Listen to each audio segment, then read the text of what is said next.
arquitecto Eric Rivero, le brindo, ¿no?, el espacio para que pueda vertir las palabras correspondientes a la actividad. Gracias nuevamente un saludo al magíster Eduardo Parrada.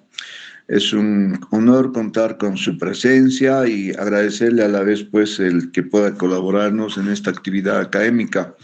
Como usted bien sabe, la Universidad Mayor de San Andrés, fiel a la tradición y a los convenios interinstitucionales que llevamos desde el año 2004 prácticamente, con las diferentes provincias y municipios del Departamento de La Paz.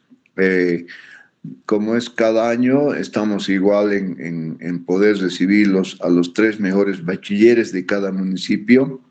Obviamente esto se coordina con las direcciones distritales del Ministerio de Educación y las alcaldías, y es de mucha responsabilidad para el líder Edu bajo mi dirección y obviamente en coordinación con las unidades académicas, las 13 facultades y las 56 carreras, para que con ese nivel de responsabilidad podamos ubicarlos a los bachilleres en función a la vocación que cada uno de ellos tiene. Una vez más, agradecerle, yo sé que va a ser de gran valor su participación, gran aporte, y a la vez recomendarle a los bachilleres que tomen nota porque son eventos de mucha relevancia y hay que tomarlo muy en cuenta. Gracias a todos y les cedo el salón, licenciado Paz. Gracias a todos, un saludo cordial. Un gusto, arquitecto, muchas gracias. Muchas gracias, arquitecto, por las palabras. Y bueno, ya lo presentamos y bueno, le damos la bienvenida, ¿no, magíster Paz? El espacio es todo suyo y los estudiantes también están atentos a poder nutrir más y fortalecer los conocimientos que tienen en historia. Adelante, magíster Paz, el espacio es todo suyo. Estamos también nosotros monitoreando la actividad y para coadyuvarla en cualquier momento. Perfecto, muchas gracias. Nuevamente saludar a todos los y las jóvenes bachilleres de las provincias de La Paz. Es muy importante para la Universidad Mayor de San Andrés poder tenerlos a ustedes ya en la UNSA, una universidad que tiene una trayectoria y un prestigio, ¿no?, de alto nivel, profesional, intelectual, y que a lo largo de la historia se han destacado en el liderazgo en todos los campos, en el conocimiento, en la economía, en la cultura, en la tecnología, en la medicina, prácticamente en todas las ramas del conocimiento y del saber humano. De ahí que este encuentro entre la Universidad Mayor de San Andrés y ustedes se convierte en un espacio vital, importante para que las nuevas generaciones puedan incorporarse a esta institución. Ya lo decía el arquitecto, tenemos 56 carreras, es una universidad pública, ¿no?, y está al servicio de los estudiantes y del conjunto de la población, especialmente en los últimos años a nivel del Departamento de La Paz, sin dejar de prestar el servicio a toda la población boliviana, ¿no? Quiero presentarme inicialmente. Yo soy Eduardo Parrada, soy docente de la carrera de Sociología, también docente de la carrera de Trabajo Social y soy sociólogo, ¿no? Me he titulado aquí en la Universidad Mayor de San Andrés, he hecho una maestría en México, en la Facultad Latinoamericana de Ciencias Sociales, y he solicitado ser parte de este equipo que va a llevar adelante este proceso de introducción a ustedes a la universidad, en un proceso de, como lo han llamado, de actualización, de nivelación, de recordatorio, y especialmente para poder ubicar, ¿no?, los temas fundamentales de la historia de Bolivia, ¿no?, y tomando en cuenta tanto aspectos internos como externos, ¿no? Al mismo tiempo, señalarles que tomando en cuenta que ustedes ya tienen una formación secundaria en el campo de la historia, de las ciencias sociales, vamos a tomar en cuenta esos antecedentes. Sin embargo, vamos a enfocar la materia, esta nivelación, haciendo un conjunto de presentaciones que les den una totalidad de mirada sobre la historia de Bolivia.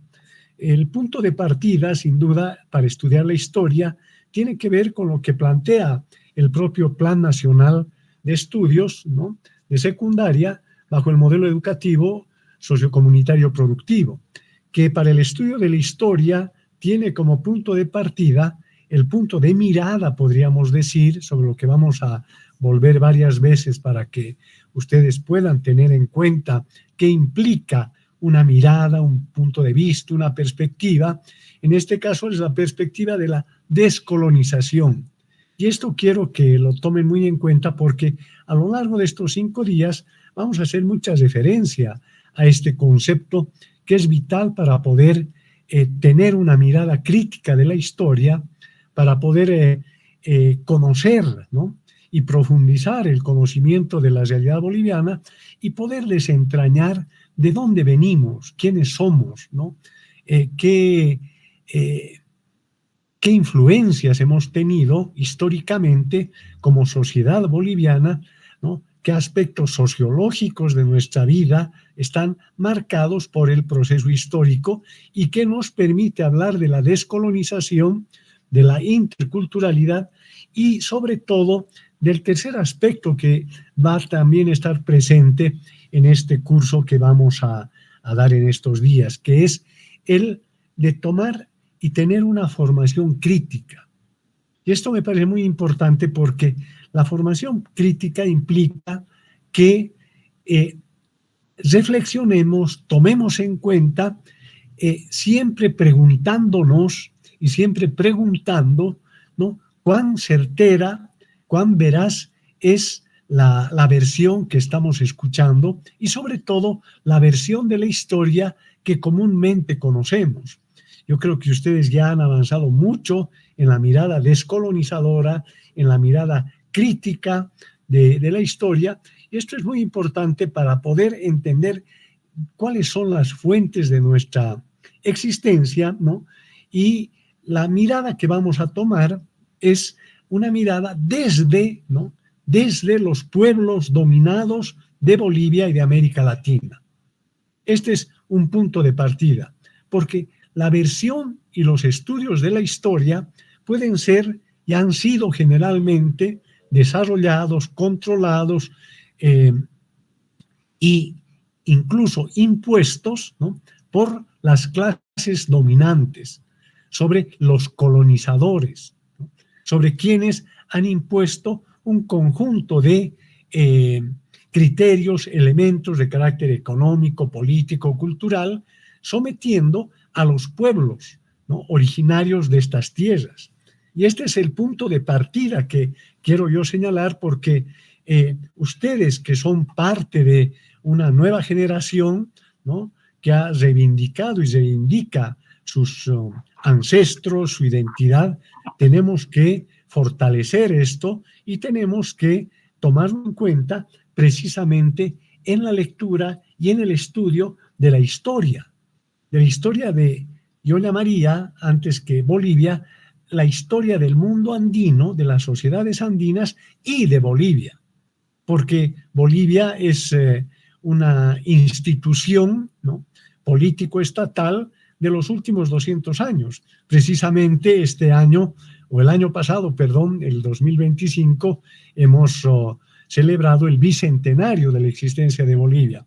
Pero los pueblos andinos preexisten a la existencia de Bolivia e incluso preexisten a lo que implica la colonización española, la colonización europea sobre nuestros pueblos. Por tanto, la mirada histórica, la mirada sociológica que vamos a ver, tiene como punto de partida esta mirada crítica, descolonizadora, revisionista de la historia, para que de esta manera podamos aprender, es decir, comprender, asimilar, ¿no? Y además, cuando veamos y leamos libros, revistas, artículos históricos, tengamos esa potencialidad de estar atentos a una mirada crítica para que no seamos, ¿no?, y repitamos lo que ha sido la colonización mental y pedagógica sobre nuestros pueblos. Porque este es el fondo del asunto. ¿Cómo podemos conseguir que estas y las futuras generaciones desarrollemos un pensamiento propio, un pensamiento liberador, un pensamiento descolonizado, después de 5 siglos de haber estado sometidos a discursos, a proyectos y a miradas históricas totalmente comprometidas con las formas de opresión y de dominación sobre nuestros pueblos, ¿no? Entonces, y lo digo con mucha claridad, esta es la perspectiva que vamos a tomar en esta revisión de la historia en estos 5 días, ¿no? Y para ello vamos a tratar de utilizar de la manera más, de la mejor manera el tiempo que tenemos, ¿no? Y vamos a desarrollar en estas 5 sesiones, ¿no?, un recorrido que va desde la sociedad precolonial, ¿no?, en el mundo andino, ¿no?, la sociedad colonial, todo lo que fue la dominación española y europea sobre los pueblos de lo que se llamó, y debemos reivindicar, el Avia Yala, y particularmente en el mundo andino. Y vamos a explicar qué vamos a entender por el mundo andino y qué bases tiene este mundo andino para poder comprender su historia, su trayectoria y sus avances y retrocesos a lo largo de estos siglos, ¿no? Entonces, una primera parte va a ser la sociedad precolonial, ¿no? Una segunda va a ser cómo esta sociedad precolonial es alterada, es rota, es quebrada por el sistema colonial, por la invasión colonial, y cómo se impone un orden colonial durante 3 siglos, ¿no?, con una serie de mecanismos, de instrumentos económicos, políticos, ideológicos, religiosos y de otro tipo que van a tener como base el dominio sobre los pueblos originarios. Una tercera parte, ya vamos a entrar a la etapa republicana, ¿no?, ya a la existencia de Bolivia, a los avatares, ¿no?, que tiene Bolivia y los distintos pueblos y sectores de la población boliviana, y cómo, ¿no?, esta sociedad boliviana está preñada todavía de mucha herencia colonial, ¿no?, mucha herencia de lo que fue la colonización española y europea, y va a ser uno de los elementos que permite entender y explicar el desarrollo histórico en Bolivia. Y en el desarrollo histórico en Bolivia y de Bolivia vamos a ver también varios momentos y varios hechos y varios procesos importantes, ¿no?, tanto en la formación propia de la República de Bolivia, sus características, las luchas que precedieron, y luego veremos cómo se van produciendo las formas institucionales, las formas estatales, las formas políticas y económicas, y con diversos tipos de luchas, de enfrentamientos, de choques a lo largo de estos 200 años, ¿no? Las distintas guerras y qué efectos han tenido, las personalidades más importantes, la estructura económica, política e ideológica que han sido dominantes y qué efectos ha tenido en el conjunto de la sociedad, ¿no?, para pasar por el siglo XIX y el siglo XX, ¿no?, y culminar en el siglo XXI, también haciendo referencia a distintos proyectos, ¿no?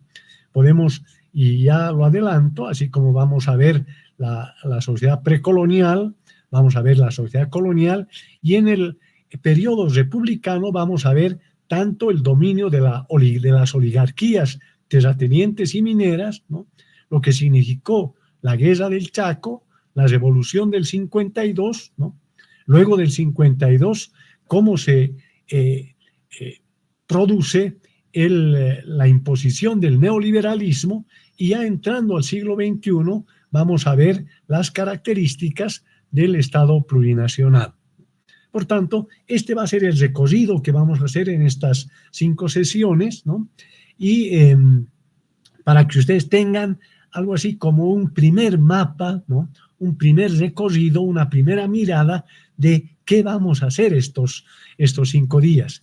Y al mismo tiempo, ¿no?, de hacerles esta referencia, vamos a estar permanentemente abiertos en la apertura de poder escuchar a ustedes, de poder recibir sus consultas, de poder intercambiar, ¿no?, tanto en la clase y también fuera de ella, si es necesario, con preguntas que ustedes tengan, con reflexiones que ustedes tengan sobre los temas que vayamos tocando u otras preocupaciones que vayan surgiendo en la medida que ustedes vayan escuchando y vayan reflexionando lo que vamos a avanzar, ¿no? Entonces, esta es una especie de introducción inicial de lo que vamos a hacer en estas sesiones que, como les decía, tienen el objetivo de ser un recordatorio, ¿no?, una revisión y una perspectiva crítica y descolonizadora para entender la historia de nuestro país. Y es una mirada de la historia, como les decía hace un momento, una mirada crítica, una mirada revisionista. ¿Qué implica esto? Implica que aquellas versiones que han sido dominantes durante siglos tienen que ser desestructuradas, reveladas, descubiertas, para ver qué cosa llevaban en el fondo y poder ver lo que llamaba un autor que estudió mucho el mundo andino, un antropólogo, historiador que se llama Nathan Wastel, decía: se debe desarrollar el estudio de la historia desde la perspectiva de los vencidos. Este concepto es bien importante, ¿no?, porque siempre hemos conocido la historia desde la visión, desde la versión de los dominantes, de los vencedores, de los colonizadores. Y por eso se hace imprescindible la visión de la historia, la visión de la sociología desde los pueblos que han sido dominados y que paulatinamente van reivindicando su identidad, reivindicando sus raíces, y ustedes, como estas nuevas generaciones desde las provincias, se van a convertir en líderes, se van a convertir en profesionales, se van a convertir en quienes conduzcan el país. Y para eso es imprescindible saber y conocer la estructura social, la historia de nuestros pueblos, y de esta manera tomar desde las distintas áreas en las que ustedes estudien una perspectiva también de carácter descolonizador. Porque el conocimiento, inclusive las profesiones y todo lo que es el conocimiento eurocéntrico, está fuertemente preñado por una mirada dominante y colonizadora. Por tanto, esa es una tarea de la historia, de la sociología y también en las distintas ciencias, redescubriendo lo que han hecho nuestros antepasados, lo que han hecho nuestros pueblos. Con esto comenzamos entonces e ingresamos a dar un primer pantallazo. ¿Qué es lo más persistente y permanente de la vida de los seres humanos? Lo más persistente, lo más objetivo, ¿no?, lo más condicionante es la geografía. Y esto es importante apuntarlo porque la geografía tiene su influencia sobre la vida social.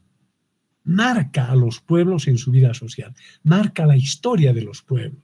Y un sociólogo boliviano, probablemente el más importante, y si ustedes revisan bibliografía y si revisan el internet van a encontrarse con él, el más importante científico social de Bolivia, que es René Zabaleta Mercado, decía: los pueblos andinos están fuertemente marcados por la naturaleza. Estamos fuertemente marcados por la cordillera de los Andes. La cordillera de los Andes es la que condiciona geográficamente a todos los pueblos que han vivido en esta región. Desde los precoloniales, desde hace aproximadamente 20.000 años, donde el hombre ya vivía en la región andina, hasta la actualidad. Por tanto, el macizo andino tiene una existencia geográfica poderosa que condiciona la vida humana. Y en esta altura, ¿no?, ya hace 3.000, 4.000 años, ¿no?, ya fueron organizándose socialmente, ¿no? Los más importantes antiguos asentamientos humanos en altura de 2.000, 2.500 metros, hasta los 4.000 metros de altura, se han ubicado precisamente en las condiciones del macizo andino, ¿no? Son tierras altas, ¿no? Con distintos suelos suelos con distinto tipo de capacidad productiva, ¿no? Y que el hombre y la mujer que se han asentado en estos lugares y que han construido culturas y civilizaciones muy poderosas han tenido la capacidad de domesticar plantas y animales para poder sobrevivir y para poder desarrollarse y construir una civilización muy poderosa. Civilizaciones muy poderosas que siempre han tratado de ocultar los dominadores, los colonizadores, esta potencia de la civilización andina, de las civilizaciones andinas, ¿no? Que precisamente en un contexto difícil han sido capaces de construir, ¿no? Y de desarrollar su propio cuerpo, su propia fisiología a estas condiciones tan difíciles, ¿no? Pero también han tenido capacidad no solamente de vivir en el altiplano, sino a partir de eso tener un dominio de los valles, de los yungas, incluso de llegar hasta la zona costera del Pacífico y llegar hasta los llanos orientales. Es decir, esta es la fuerza, ¿no? La fuerza fisiológica, ¿no? De los pueblos andinos que han tenido, y este es un aspecto que es reconocido por las ciencias sociales y por las ciencias económicas e incluso por las ciencias naturales, ¿no? Que han sido marcadas, ¿no? Remarcadas por un sociólogo boliviano, Ramiro Condarco Morales, ¿no? Un orureño que ha estudiado esto, y también por un antropólogo inglés, ¿no? Que se llama John Murray. Y ellos hablan de cómo estas sociedades han sido capaces de tener una vida en distintos pisos ecológicos, en distintos niveles, ¿no? De existencia humana, desde alrededor de 4.000 metros de altura hasta niveles, ¿no? De 1.000 y de 500 metros de altura. Han sido capaces de articular esos distintos pisos ecológicos, como así se llaman, ¿no? Los que viven en los yungas, por ejemplo, o en Alto Beni, ¿no? De todos ustedes, están en alturas que van de 500, 1.000, 1.500 metros de altura. Los que están en las regiones de los valles del Uribay, ¿no? En los valles del norte de La Paz, van a estar por los 1.500, 2.000 metros. Y toda la zona altiplánica estamos a nivel de 3.000 metros e incluso poblaciones que están por encima de eso. Vean ustedes cómo, ¿no? El hombre, ¿no? Andino ha tenido esa capacidad de desarrollarse en esas condiciones, ¿no? Que una cordillera, la cordillera de los Andes, como ustedes saben, viene desde lo que es ahora Colombia, ¿no? Hasta, ¿no? Las regiones de lo que son ahora Chile y Argentina. Entonces está cruzando la cordillera de los Andes, ¿no? De una manera fundamental y dividiendo en dos lo que conocemos como Sudamérica, ¿no? El Abya Yala se construía ahí con varios pueblos, varias civilizaciones, ¿no? De las que vamos a hablar inmediatamente después. Y fueron capaces, como les decía, de controlar y de tener dominio del territorio y además una relación, ¿no? Cordial, una relación de amistad, de familiaridad con la naturaleza. De ahí nacen las religiones, ¿no? Donde los cerros, la tierra, tienen un valor fundamental, porque la tierra es fuente de vida. Pero no solamente conocimientos de la tierra, de los cerros, de los ríos, sino también del espacio, ¿no? del universo, ¿no? Y construyeron cosmovisiones, ¿no? Las cosmovisiones andinas, aymaras, quechuas, tupiguaraníes, ¿no? Mojeñas, ¿no? que han sido capaces de entender una relación armónica entre el ser humano, la sociedad, ¿no?, la tierra que los cobija y el universo.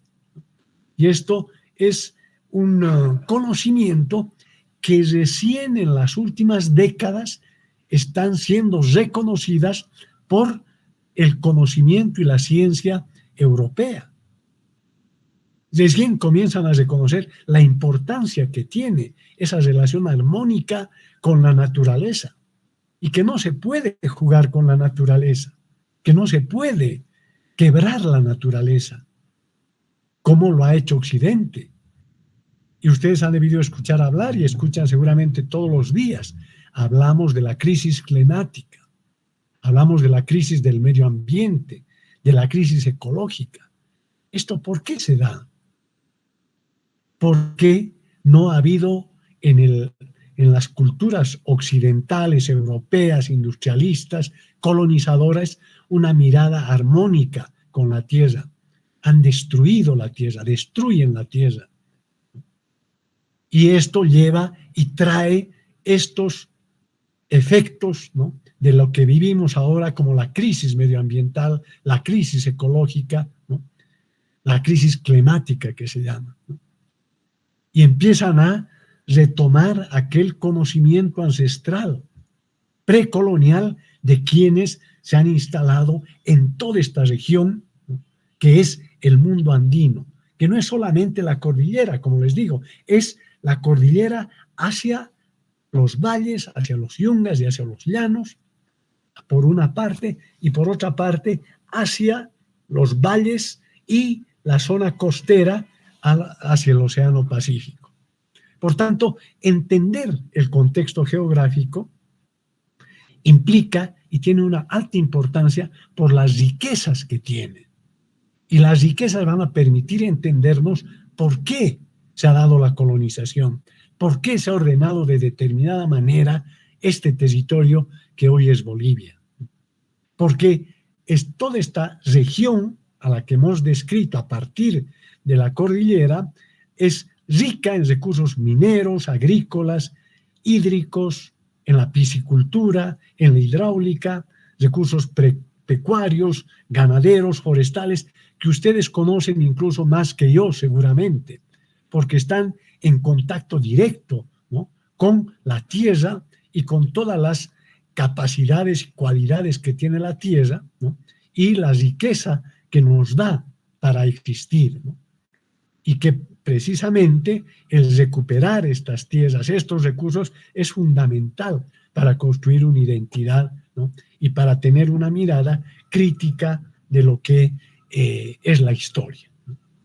Ahora, ¿cuáles son las características de la población que se va ubicando aproximadamente unos 3.000 años antes de nuestra era, hacia aproximadamente 5.000 años, ¿no?, en toda esta región, ¿no?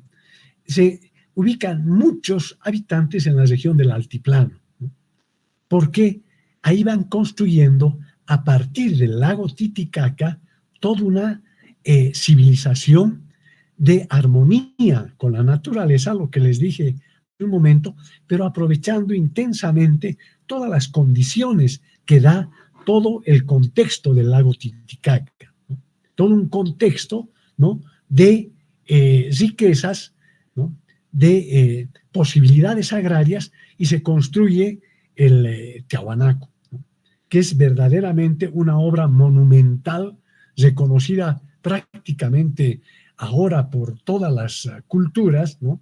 Tiahuanaco es donde se instala, ¿no?, el hombre primitivo de América para construir una civilización, ¿no?, un área cultural con un sistema de subsistencia entre el altiplano, la costa, los yungas y los llanos, ¿no?, para poder domesticar plantas y animales desde hace aproximadamente 80.000 años. 8.000 años. Hace 2.500 años, ¿no?, ya se tiene una ganadería y una agricultura en aldeas permanentes donde se pueden construir ya pequeñas ciudades, pequeños pueblos que comienzan a desarrollar la cerámica, ¿no? Y una serie de capacidades para poder controlar el suelo que ocupan y para poder desarrollarse de una manera permanente, ¿no? De ahí que la cultura Tiahuanacota es pues un punto de partida fundamental para poder entender, ¿no?, las características de nuestros ancestros y de la historia andina y la historia boliviana, en el sentido que estos son nuestros antecedentes, ¿no? Las culturas Chavín, Paracas, la Mochica, la Nazca, la Huari, ¿no?, luego la Aymara, ¿no?, van a ser muy importantes porque van ya consolidando un tipo de organización social, ¿no?, que tiene una capacidad de controlar, ¿no?, los espacios territoriales, esa geografía a la que hemos hecho referencia, y poder, ¿no?, en armonía con ella, sobrevivir y proyectar su futuro, ¿no? No es casual que estas culturas hayan tenido la capacidad de poder controlar, de poder domesticar el suelo, ¿no?, con la producción principalmente de un producto que va a ser vital a lo largo de la historia, que es la papa. La papa es originaria de esta región, ¿no? Y la papa fue domesticada, fue utilizada, ¿no?, y sirvió de base para la alimentación. Pero no solo la papa, sino la papa se convirtió en chuño y en tunta, es decir, en un producto que puede ser utilizado en largos periodos de tiempo. Y esta es una tecnología muy importante de los pueblos andinos, que después van a ser copiadas por la alta tecnología moderna en el occidente. Porque el poder utilizar la papa y poder tenerla para épocas críticas o de crisis y para otros momentos y con una duración larga, les da pues la posibilidad de subsistir ante situaciones de emergencia. Y lo mismo van a hacer con los auquénidos, principalmente la llama. Y la carne de la llama, ¿no?, van a generar una tecnología para convertirla en charque, para convertirla en un alimento que también les sirva en periodos difíciles, en periodos en los que se necesitan recursos, ¿no?, y puedan al mismo tiempo moverse en los distintos pisos ecológicos. Entonces, había un saber, un conocimiento muy fuerte, ¿no?, tecnológico, económico, en estos habitantes de la región andina, y que durante alrededor de 3.000 años, desde 2000 antes de Cristo y 1000 después de Cristo, se instalaron con mucha fuerza en toda esta región, ¿no?, porque además, ¿no?, van a tener un modo de organización social, y esto lo estudia a profundidad la sociología, ¿no?, un modo de organización en base a la comunidad, en base al ayllu, que es un sistema de organización económica, social, política, religiosa, ¿no?, que tiene todas las cualidades, ¿no?, porque en primer lugar tiene una base sanguínea, consanguínea, una base de linaje, una base familiar para organizarse adecuadamente y poder organizadamente construir una sociedad que tenga la mayor armonía posible entre quienes viven y comparten los espacios. Particularmente los señoríos aymaras en la región altiplánica, que se van a ir desplazando hacia los yungas y hacia los valles, van a tener una gran cualidad para poder construir naciones autosuficientes. Los collas, los lupacas, los canas, que se organizan en aylus con una región, con un curaca, con un gilacata, que son los que van siendo la representación, ¿no?, de toda la comunidad, de todo el grupo, ¿no? Y sobre esta base se van a organizar de una manera plena para poder desenvolverse en esta mirada económica, ¿no?, de autosuficiencia, de poder controlar los distintos espacios geográficos, ¿no?, de poder tener además un sistema de de organización social comunitaria, ¿no?, sobre un hilo que permite además un apoyo recíproco entre quienes comparten distintos espacios territoriales y se van desplazando a lo largo de todo el altiplano, a partir primero de la ecorregión del lago Titicaca, van a desplazarse hacia el sur siguiendo la línea del río Desaguadero, ¿no?, y a partir de esto controlando distintos espacios y poder intercambiar distintos tipos de productos que van controlando en las distintas zonas. Por tanto, se trata, ¿no?, de civilizaciones, ¿no?, aymaras y los señoríos aymaras, los urus anteriormente ellos, los que van a tener control de pisos ecológicos y van a construir una civilización muy poderosa y muy armónica, ¿no? Lo que no quiere decir que no había conflictos, que no había problemas, pero en su base fundamental había una convivencia pacífica en toda esta región, ¿no?, incluso con gran influencia sobre otros pueblos, sobre todo en el norte, en la región amazónica, y con otros pueblos más al occidente, hacia la región de la costa, ¿no?, de la costa del Pacífico, donde también, y mucho más hacia el norte, lo que es el norte del macizo andino, donde también van a tener gran influencia, porque van a desarrollar también un sistema de intercambio, ¿no?, de productos de las distintas regiones, ¿no?, de los distintos pisos ecológicos, ¿no?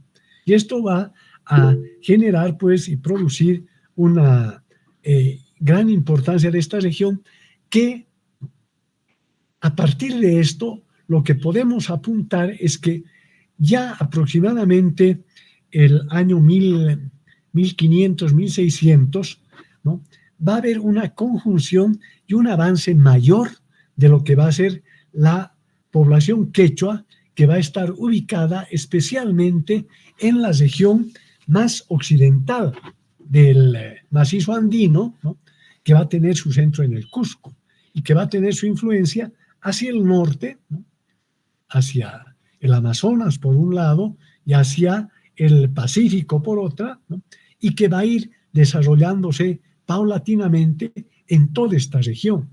Y es donde va a surgir, ¿no?, como un complemento, pero al mismo tiempo con un poder cada vez mayor, lo que va a ser el Estado Inca, lo que se conoce con el Imperio Incaico. El Imperio Incaico que va a asimilar, ¿no?, muy fuertemente el poderío del Collasuyo y de la importancia del lago Titicaca, porque su principal cosmovisión y su visión de cómo se originan está precisamente en lo que ustedes conocen.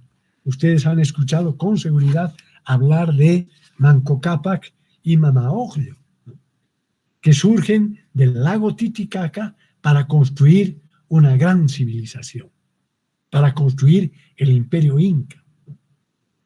Nuevamente, la geografía y el poder y la importancia del altiplano y del lago Titicaca está presente aquí. Y está presente sin duda también Tiahuanaco. Y va a estar también sin duda presente lo que es todo lo que implica las construcciones incaicas y preincaicas en la región del Cusco, que son reconocidas como obras monumentales, ¿no?, por grandes arquitectos, por grandes antropólogos, por sociólogos e historiadores de una manera permanente, porque son obras de ingeniería altamente calificadas, son obras de tecnología altamente calificadas. Por lo tanto, toda esa infraestructura y los caminos que hacían y la arquitectura que utilizaban y la forma de relacionarse con la tierra y con el universo son pues verdaderas obras maestras que la han hecho civilizaciones, ¿no?, nuestros ancestros, nuestros antepasados, con una gran capacidad de organización y con una gran capacidad de poder tener una relación armónica con la naturaleza. Porque ustedes saben, la ciudadela del Cusco, Machu Picchu o Tiahuanaco y todas las otras, ¿no?, obras arquitectónicas y los caminos del Inca, como se llaman, son importantes aportes tecnológicos, porque a partir de eso tenían el control de la tierra, pero al mismo tiempo el respeto a la tierra. Recibían de la tierra y daban a la tierra.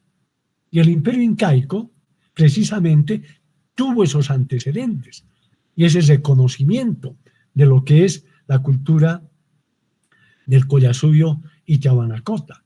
Pero el imperio inca va a ampliar mucho más su impulso, su fuerza, para llegar a distintas regiones y distintos sectores de lo que es toda la geografía de lo que conocemos como Sudamérica, ¿no? Y ahí es donde la construcción del imperio inca durante 200 años va a ser muy importante, porque ya va a tener una organización política en territorios más amplios, ¿no? En geografías más diversas, ¿no? Y va a construir el famoso Tahuantinsuyo, ¿no? Es decir, los pueblos, 4 grandes pueblos que se unifican en el Tahuantinsuyo, alrededor del poder centrado en el Cusco, en los incas, ¿no? Ustedes han escuchado hablar y conocen del Antisuyo, el Cuntisuyo, el Chinchasuyo y el Collasuyo. El Collasuyo como una de las fuentes más importantes de esto, ¿no? Y la organización del Estado inca ya tiene características mucho más poderosas y de mayor influencia, que lo que va a hacer centralmente es, ¿no?, recuperar todo lo que habían construido, ¿no?, los pueblos que se habían asentado en toda esta región, ¿no?, en todas estas regiones alrededor del macizo andino, ¿no? Y la organización inca va a ser una organización muy poderosa, porque se va a basar en su organización económica en la explotación de los recursos a partir precisamente de la comunidad y de los ayllus. Y que va a encontrar formas, ¿no?, a través de las cuales va a tener pero al mismo tiempo una relación armónica con estos pueblos. Es decir, es un modo muy particular de esta relación, ¿no?, de lo que se llamó el imperio incaico o el Estado inca con las poblaciones con las que tiene relación. Efectivamente hay una relación de dominación, pero al mismo tiempo hay una complementación con estos pueblos. ¿Por qué? Porque si bien, ¿no?, va a recoger un tributo en productos, al mismo tiempo va a garantizar que todos los pueblos tengan, ¿no?, permanentemente respaldo de alimento y de condiciones de vida, ¿no?, que están organizadas centralmente por el Estado inca. En esa medida es una organización altamente paternalista, pero que impulsa la igualdad y la justicia. No hay propiedad privada. Esta es una cualidad muy importante, ¿no?, aunque hay recursos que van a ser concentrados en el Inca y en su séquito. Y como ustedes saben, la riqueza, sobre todo la riqueza agrícola y ganadera, que es la más importante, ¿no?, va a ser, ¿no?, distribuida en 3. ¿no? Una para el Inca y todo su séquito, una para los dioses, para el sol, para la Pachamama, ¿no?, para la tierra, y una tercera para la comunidad. Y esta segunda, ¿no?, parte va a ser utilizada en tiempos de crisis para poder atender a todas las regiones, ¿no?, que estaban bajo el control y la administración incaica. Hay una distribución de bienes y servicios, ¿no?, que puede llegar a todos, aunque no vamos a negar de que el séquito inca, ¿no?, y la jerarquía tenían mayores beneficios porque tenían el control administrativo, tenían el control económico, tenían una fuerza militar también muy poderosa para poder tener una influencia en grandes espacios territoriales. Ustedes imagínense, desde la costa del Pacífico, en el norte, lo que hoy es Ecuador, lo que es la línea del Ecuador, ubíquense, la mitad del planeta, ¿no?, hasta la costa, ¿no?, llegando a lo que es el territorio araucano, ¿no? Por tanto, desde la costa, viniendo por todas las tierras y los valles, ¿no?, del occidente de los Andes, pasando todos los Andes y llegar, ¿no?, y pasar hacia la otra, al oriente, ¿no?, hacia los yungas, hacia los valles, para llegar a la región de los llanos, del Amazonas y de Chiquitos y de Mojos. Por tanto, se trata, ¿no?, de un imperio que ha sabido articular y relacionar grandes espacios geográficos y tener y buscar la mayor armonía ahí, ¿no?, bajo su dominio, sin lugar, ¿no?, a dudas.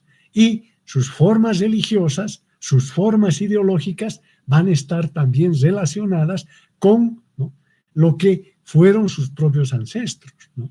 Son religiones naturalistas, ¿no?, un reconocimiento al sol, a la luna, a las estrellas, un conocimiento astronómico fabuloso, ¿no?, que estaba concentrado en los amautas, que eran los sabios que conocían de geografía, conocían de ecología, conocían de astronomía, conocían de economía, conocían de contabilidad, para poder tener una administración, ¿no?, lo más segura y lo más amplia en estos grandes territorios.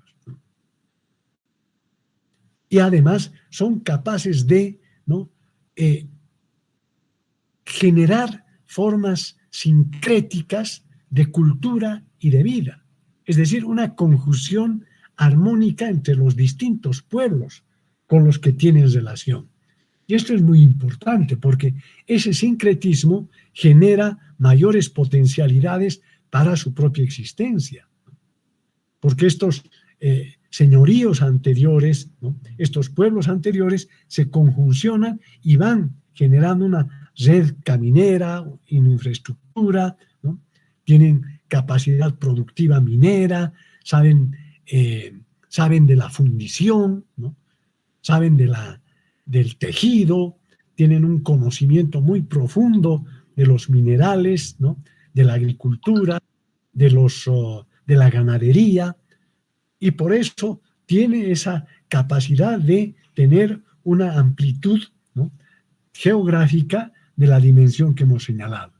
Por tanto, se trata de una organización económico-social muy coherente, muy organizada, ¿no?, con una justicia, ¿no?, a partir del poder de los incas y una distribución económico-social que pueda llegar a todas las comunidades que forman parte de su influencia, ¿no? Ahí, por ejemplo, están presentes el trabajo comunitario, ¿no?, el apoyo mutuo en el trabajo, ¿no?, cuando necesitan unas familias o unos pueblos en relación a otros, ¿no? Por tanto, ¿no?, llegaron a tener una alta armonía en su actividad y en su desarrollo, ¿no? Y sin duda, la unidad básica de su existencia es el ayllu, es la comunidad, ¿no?, que es un grupo básicamente de raíz parental, ¿no?, de raíz en los parientes, de raíz familiar, pero al mismo tiempo es una organización de carácter económico y social, ¿no?, con una capacidad de distribuirse en los distintos pisos ecológicos con residencias diversas, pero al mismo tiempo complementarias, ¿no? Desarrollaban muy intensamente, ¿no?, una actividad de moverse de unos lugares a otros para tener un dominio importante en todas las regiones, ¿no? Aproximadamente ya en los años 1400, 1500, en toda la región del imperio inca, de la civilización inca, vivían alrededor de 3 a 4 millones de habitantes, ¿no? Y un tercio de ellos estaban ubicados en la región del Collasuyo, en la región de lo que después va a ser, ¿no?, el Alto Perú y después va a ser Bolivia, ¿no? Por tanto, era una región muy importante, muy estratégica además, porque, ¿no?, podían, a partir de esa influencia regional, tener una gran influencia también sobre las otras regiones, ¿no?, porque las actividades comerciales llegaban desde el Cusco, desde el Collasuyo, hasta lo que es ahora la región media de la Argentina, hasta lo que es Tucumán, ¿no?, hasta lo que es casi las cercanías de las poblaciones mapuches, ¿no? Lo mismo ocurría en la región hacia Chile, ¿no? Y hacia el norte estaban, ¿no?, prácticamente con el borde del Amazonas, ¿no?, que era una región más inhóspita, más difícil, que no pudieron penetrar, sino muy parcialmente, los pueblos incaicos, ¿no? Tuvieron contactos con algunos de ellos, e incluso ya posteriormente los españoles van a decir muchas veces que el gran Paititi, las grandes riquezas incas, habían sido llevadas hacia toda la región del Amazonas, ¿no?, a toda la región de Mojos, ¿no?, a toda la región de los ríos de Mojos, en la zona, ¿no?, de lo que ahora es el norte y el oriente boliviano, ¿no? Entonces, tenemos este cuadro general que les he dado de las condiciones culturales, económicas, sociales, religiosas, tecnológicas de estos pueblos, ¿no?, que han vivido en esta región, ¿no?, y que son nuestros ancestros indudablemente, ¿no? Ahora, ¿qué ocurre?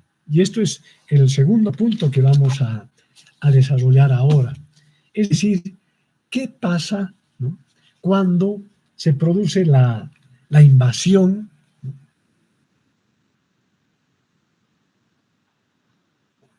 española en estos territorios? ¿Cómo se da? ¿Qué características tiene? ¿Qué efectos provoca? Y, ¿no?, ¿qué resultados vamos a tener después de esta etapa, ¿no? El primer aspecto al que podemos hacer referencia es que cuando se produce este tipo de hechos, ¿no?, como la invasión europea, ¿no?, nos encontramos con una situación en la cual hay varios términos que se han usado. Algunos han usado el término hay un choque cultural, hay un enfrentamiento cultural, ¿no?, hay una lucha, ¿no?, de visiones, ¿no?, de concepciones del mundo y de todas las cosas que existen en uno y en otro tipo de organización social, económica y política. Los españoles venían de una realidad, la realidad de Europa, en la que Europa estaba y se encontraba ya a partir del siglo XIII, XIV, sumamente asediada por los pueblos orientales de Europa, ¿no?, verdaderos imperios, el imperio ruso, el imperio turco, el imperio otomano, ¿no?, y los imperios islámicos, ¿no? Y Europa era en ese contexto europeo, porque quiero aquí volver un poco a la geografía. Europa, ¿no?, antes del siglo XV, antes del siglo XIV, era una región geográfica totalmente marginal de lo que eran las grandes civilizaciones orientales. Las grandes civilizaciones orientales, ¿cuáles eran? Eran las civilizaciones china, japonesa, ¿no?, persa, árabe, hindú, ¿no?, que eran las que habían renovado la tecnología, el conocimiento, ¿no?, y hacían efectivamente actividades comerciales con Europa. Europa que desde la época cristiana, desde los griegos y romanos, había desarrollado su propia civilización, la civilización occidental en ese contexto geográfico, porque tomen en cuenta, estoy hablando de una geografía donde estos pueblos, tanto del Extremo Oriente como de Europa, no conocían lo que era la geografía americana.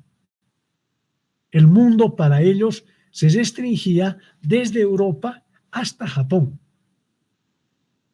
No había un mapa de lo que es el planeta como hoy le conocemos. El mapa era desde su límite Europa, España, Portugal, ¿no?, el Mediterráneo, África con un conocimiento muy limitado. Luego están los pueblos árabes, los imperios otomanos, árabes, rusos y los imperios chinos e hindúes. Ese era el mapa. Ese era el mundo que conocían ellos. Y estaban los europeos tan marginados que un bloqueo que les hicieron, sobre todo los musulmanes, les impedía llegar en su comercio con el Extremo Oriente, sobre todo con China y con la India. Y aquí subrayo, no podían llegar ni a China ni a la India, que eran civilizaciones que tenían muchos productos, que tenían mucho avance tecnológico, mucho conocimiento, ¿no?, mucha navegación, y que tenían un control en todo lo que hoy conocemos como el Oriente, el Extremo Oriente, ¿no?, que tiene un dominio de los mares también muy importantes, el Océano Índico, el Océano Pacífico. Por tanto, ¿no?, Europa estaba al margen de todo ese gran avance y necesitaba un comercio permanente con ellos.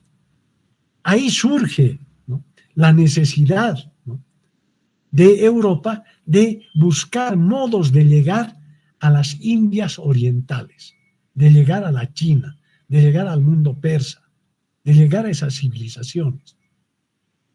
Estos reinos también que existían en Europa, las monarquías europeas, habían pasado por etapas de avance y también de retroceso en la época medieval, los grandes reinos, las monarquías, ¿no?, y se encontraban en una situación muy difícil, porque todo el norte de África era prácticamente controlado por los musulmanes.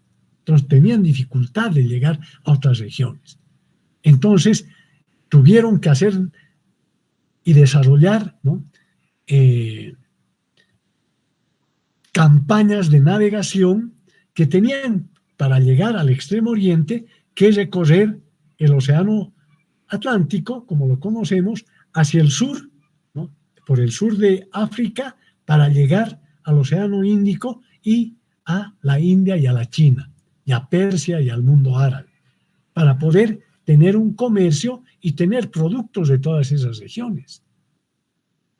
Y es aquí donde se le ocurre y claro, estudiosos también, cosmógrafos, conocedores, navegantes, ¿no?, del Mediterráneo, que era el dominio principal de Europa, ¿no?, el mar Mediterráneo. Ustedes, si sacan un mapa ahorita o están viendo un mapa, la explicación que les estoy dando va a tener mucha más coherencia. Si ustedes ven el mapa europeo, tiene el control principalmente del Mediterráneo. Y el Mediterráneo les permite llegar con la navegación hacia, ¿no?, el inicio de lo que podemos llamar, lo que ahora es todo el mundo árabe, para poder conectarse con el Oriente. Entonces tenían mucho control y mucha influencia en el Mediterráneo, pero no podían avanzar hacia el sur, hacia África, porque habían otros pueblos, y tampoco hacia el Oriente porque habían otros pueblos. Entonces van a tener que recurrir a la navegación.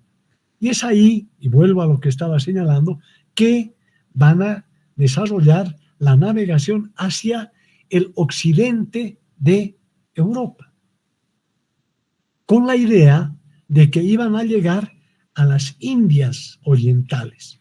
Iban a llegar a China, a la India, a Japón, ¿no?, al mundo persa, para poder tener comercio con todas esas regiones, ¿no?, y se encuentran de casualidad con un gran continente, con el continente del Abya Yala, que lo van a nombrar posteriormente el continente americano. Entonces, fue eso lo que trajo a los españoles hacia esta región. Y primero desembocaron ¿dónde? Si ustedes ven el mapa nuevamente, ven el mapa que saliendo de la región europea, ¿no?, van a llegar cerca a Norteamérica, pero principalmente, bajando un poco hacia el sur, a todo lo que son las islas del Caribe. Y hablando del Caribe, hoy es una región, vean ustedes, de gran importancia estratégica. Es ahí donde pretenden tener su control los grandes imperios actuales. Pero ya en ese momento, cuando llegan los europeos, ¿no?, a las islas, ¿no?, primero van a llegar a lo que hoy es la República Dominicana y Haití, lo que es Cuba, todas esas islas del Caribe, que es donde primero llegan y se encuentran, ¿no?, sorprendidos porque queriendo llegar a las Indias Orientales se encuentran con un nuevo mundo.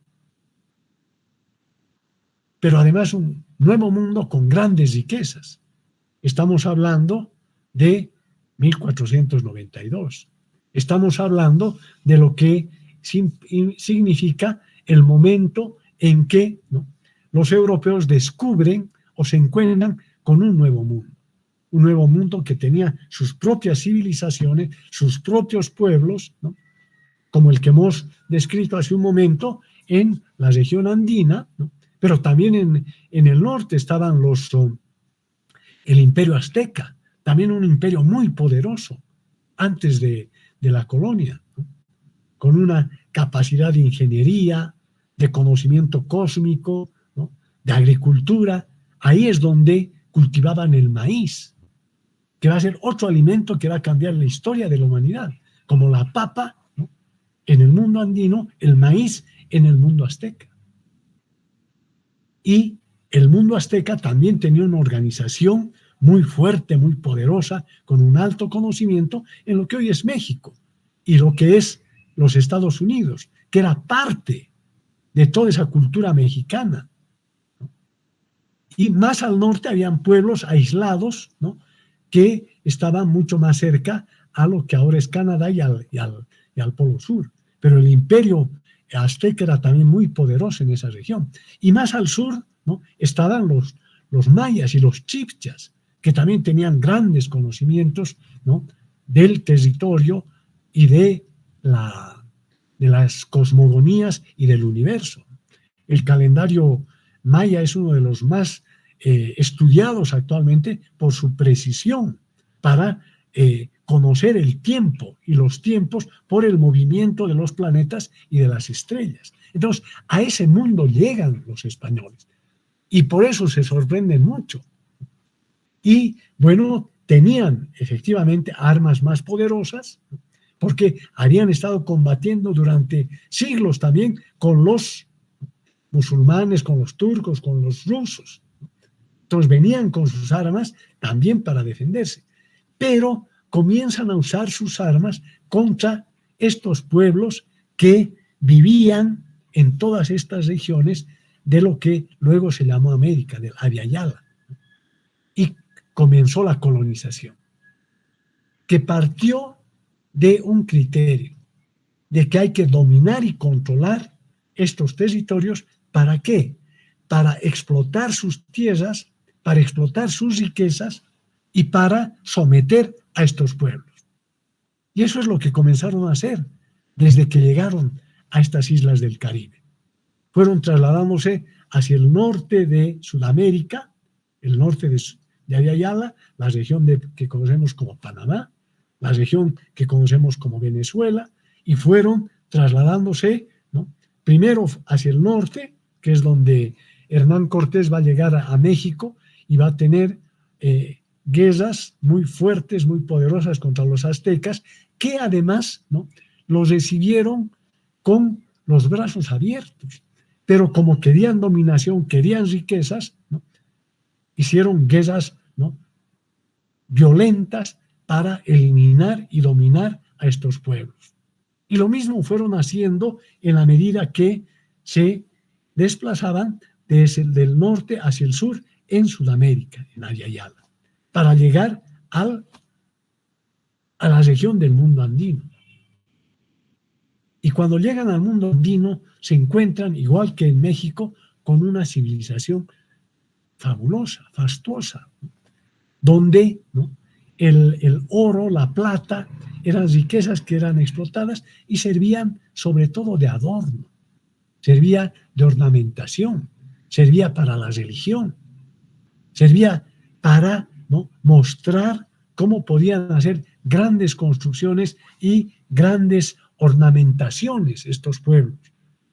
Pero ahí la mirada europea, la mirada española, fue la mirada de la dominación, la mirada de la explotación, la mirada de cómo, ¿no?, explotar toda esa riqueza para llevarse a Europa. Y esa es la característica del periodo, ¿no?, que podemos llamar de la transición, ¿no?, del mundo precolonial al mundo colonial. Estamos hablando, por tanto, de un momento en que estas sociedades, estas poblaciones europeas se encuentran con un nuevo mundo y tienen de principio la idea de que había que dominar, que someter a estos pueblos. Y estos pueblos no los recibieron con afán guerrero, sino con afán de acercamiento. Pero, ¿no?, este afán guerrero conquistador va a generar unas condiciones de sometimiento, de dominación, con el fin fundamental de explotar las riquezas naturales, mineras, agrícolas, ganaderas, tan importantes que se habían desarrollado en toda la región andina, en todo lo que fueron el Tahuantinsuyo, el Collasuyo y antes la cultura tiahuanacota. Y la colonia va a significar, ¿no?, un nuevo momento prácticamente para toda esta región, porque va a ser un choque frontal de visiones del mundo, religiosas, económicas, políticas,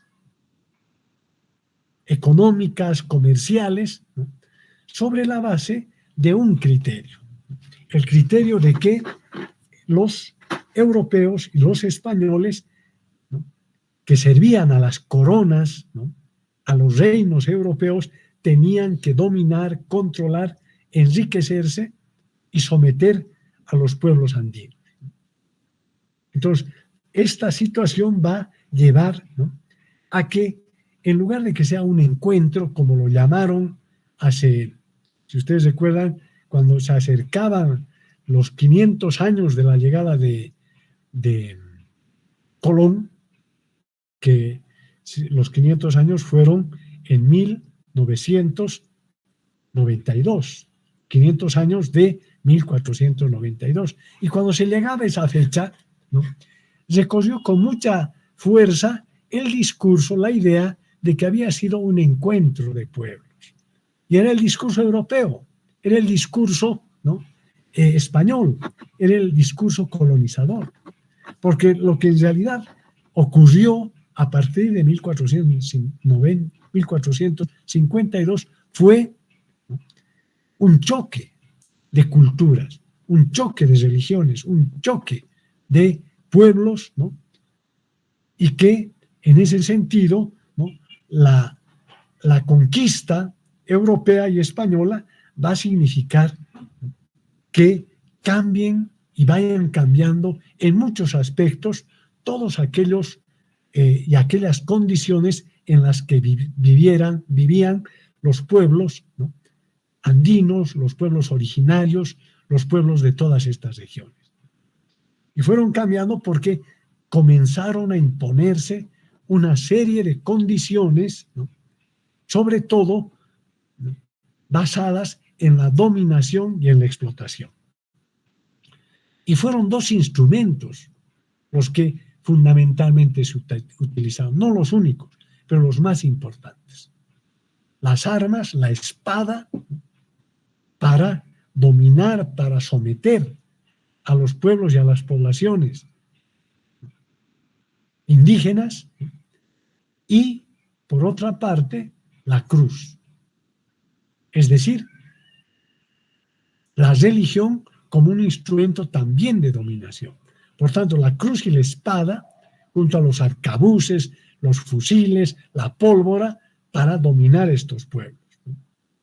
Y todo un primer periodo, aproximadamente desde 1492 hasta 1550, fue de una intensa conquista, ¿no?, violenta sobre estos pueblos, tratando de y buscando eliminar, ¿no?, su religión, sus formas organizativas, sus idiomas, sus formas de vida, ¿no?, sus formas de vestir y todo lo que, ¿no?, habían construido durante varios siglos. Por tanto, ¿no?, lo que van a imponer es todo un sistema de colonización que no solamente va a cambiar a este mundo andino al que hemos hecho referencia, a los pueblos, ¿no?, del Tahuantinsuyo y al imperio incaico, sino, y esto quiero que tome muy en cuenta, va a cambiar el modo de organización del mundo o del planeta en su conjunto. Esa es la dimensión que tiene este hecho de la conquista y el choque de culturas y de visiones que se produce en América. ¿Por qué? Porque va a ser el momento en que Europa, con las riquezas de América, agrícolas, ganaderas, minerales, ¿no?, va a convertirse paulatinamente ya no en una zona marginal frente al Extremo Oriente, sino va a convertirse en el centro mismo del comercio y luego de la artesanía y la industria, y va a imponer toda una visión al mundo, que es la famosa visión eurocentrista del mundo. Pero gracias a las riquezas y a la dominación y a la explotación en esta región, en estas regiones americanas. Porque va a ser a partir del siglo XIV, el siglo XV, XVI, hasta el XVIII, que gracias a este dominio y a este control de riquezas, que Europa se va a convertir en el centro prácticamente del planeta.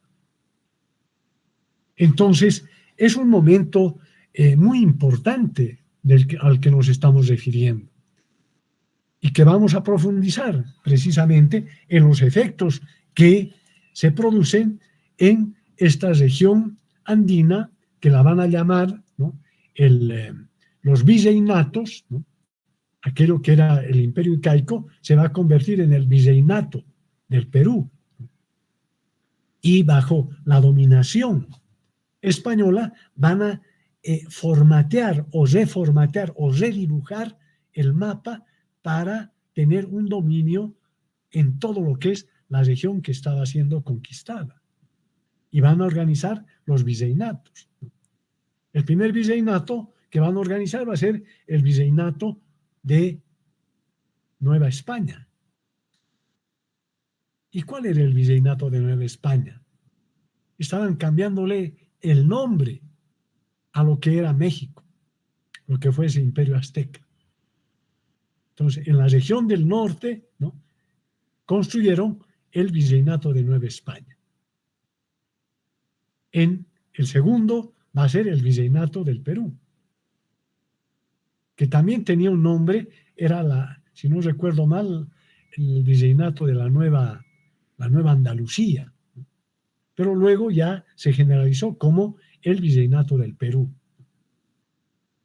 Y claro, empezaron a impulsar un modo organizativo en función de sus intereses y en función de cómo Europa ya se ubicaba como la zona estratégica más importante para el dominio mundial. Porque eso fue lo que consiguió Europa cuando tiene el control de América, porque controla riquezas inmensas de minerales, de oro, de plata, de azúcar, de tabaco, de chocolate y toda una serie de la papa, del maíz, que los va a convertir en potencia sobre el dominio de estas tierras. Y es lo que van a llamar ellos, ustedes van a escuchar mucho, si estudian sobre todo ciencias sociales, sociología, ¿no? Cómo este hecho implica lo que ahora llaman, y todavía se llama, la modernidad.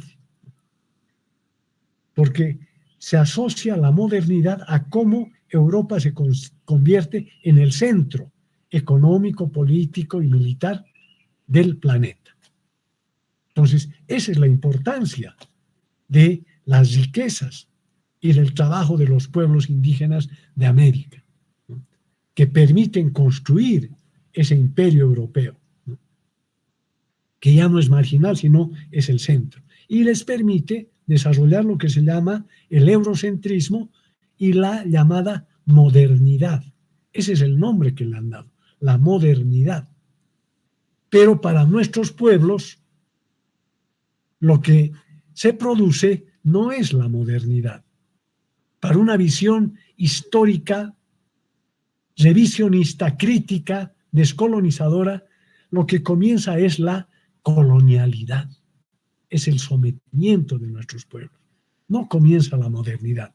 Seguramente comienza la modernidad para Europa, pero comienza la colonialidad para nuestros pueblos, para nuestras civilizaciones, para nuestras raíces. Y eso es muy importante tomar en cuenta, ¿no? Porque, ¿no?, nos hacen creer permanentemente de que, ¿no?, una raza superior, una cultura superior, una religión superior, ¿no?, se habían impuesto. Pero lo que se impuso fue la fuerza, la violencia, frente a pueblos más pacíficos que eran los pueblos que vivían en América. Y claro, aquí va a comenzar todo un sistema colonial, todo un ordenamiento, ¿no?, de la sociedad y de las relaciones, que va a ser también de permanente roce, ¿no?, de permanente choque, ¿no?, y que, ¿no?, va a marcar prácticamente la historia de los últimos 500 años del planeta, pero también de los 500 años de América,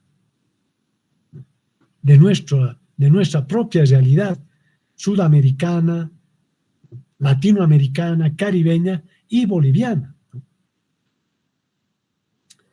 ¿Y cuáles van a ser, y aquí con esto vamos cesando, cuáles van a ser las fuentes que van a permitir conocer cómo fue esa época precolonial y cómo se fue construyendo, ¿no?, y se fue desarrollando este sistema colonial?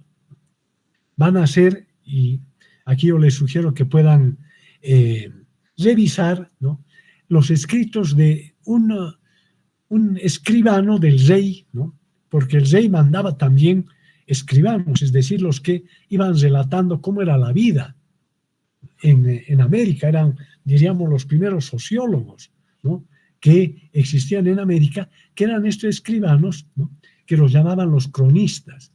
Y dos de ellos, sería bien que puedan revisar algo para poder hablar mañana y tener mayores datos. Uno es Guamampoma de Ayala.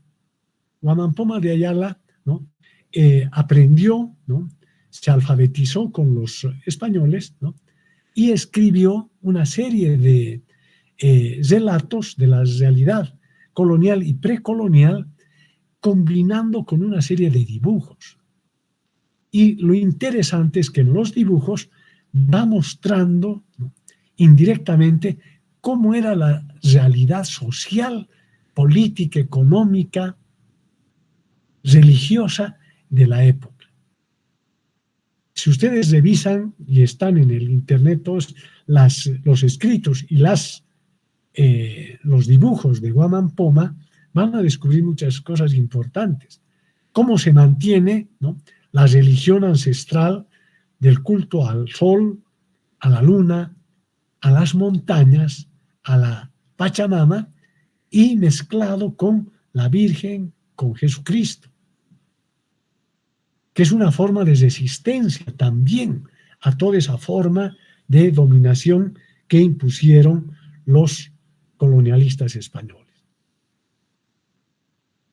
Y el otro texto importante que ustedes podrían ver, que también son textos de la época, son quienes han escrito en esa época, en el siglo XV, Guamampoma, y el otro es el Inca Garcilaso de la Vega, que era un mestizo, ¿no?, que, hijo de español, que se fue a España y escribe con detalle cómo fue el modo en que se produjo la violencia colonial contra los pueblos indígenas, contra los pueblos aymaras y quechuas y todos los otros que estaban en ese conjunto de pueblos precoloniales, ¿no?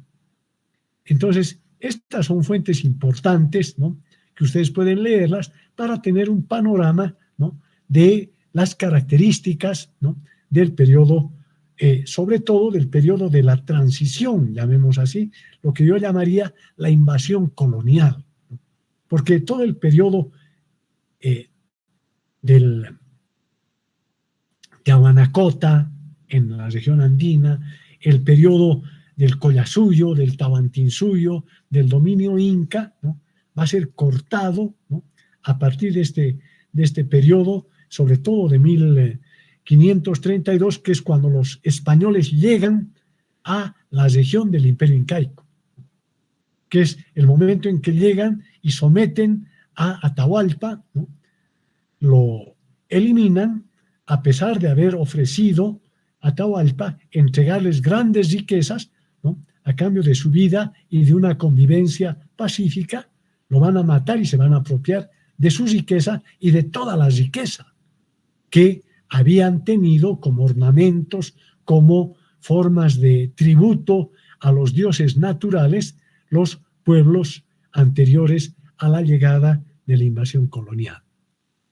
Entonces, con esto, ¿no?, yo quiero dejar ya, ¿no?, sentado, en primer lugar, lo que hemos visto de todo el periodo, ¿no?, anterior a la llegada de los europeos, los choques que se producen en el momento inicial y cómo se va reconstituyendo lo que podríamos llamar ahora, y ustedes seguro escuchan mucho, la geopolítica, ¿no? La geopolítica de la época es esa que les he descrito, esa centralidad que gana Europa, ¿no?, a costa de América, y luego será su relación más equilibrada con las civilizaciones asiáticas, con las del Extremo Oriente, ¿no? Por tanto, estamos viviendo un cambio geopolítico, un cambio económico, un cambio cultural muy importante a nivel del planeta, pero particularmente en la región andina, que es donde luego, como les decía, se va a establecer, ¿no?, el virreinato. Dentro del virreinato se va a establecer, ¿no?, la audiencia de Charcas, ¿no?, la región del Alto Perú, y lo que luego va a ser Bolivia. Entonces, este seguimiento, si ustedes han prestado atención, tiene ese alcance. Cómo a partir de esta descripción, de este análisis del periodo precolonial, nos hemos concentrado en el mundo andino, en sus características, en qué pueblos fueron los iniciales, ¿no?, los originarios, cómo construyeron culturas, conocimiento, ciencia, ¿no?, economía, comunidad, ¿no?, y cómo viene, ¿no?, la invasión española, la invasión colonial, que rompe eso, quiebra eso y va a forjar un nuevo ordenamiento, tanto local en el mundo andino como a nivel mundial. Y es eso lo que vamos a ir viendo a partir de mañana, ya entrando al periodo colonial, tanto en la relación interna, en lo que es el virreinato y lo que es el Alto Perú, y también lo que es, ¿no?, la geopolítica mundial, el papel de Europa en el contexto mundial y, por tanto, el surgimiento de la modernidad y de la colonialidad. Bien, con esto yo acabaría aquí.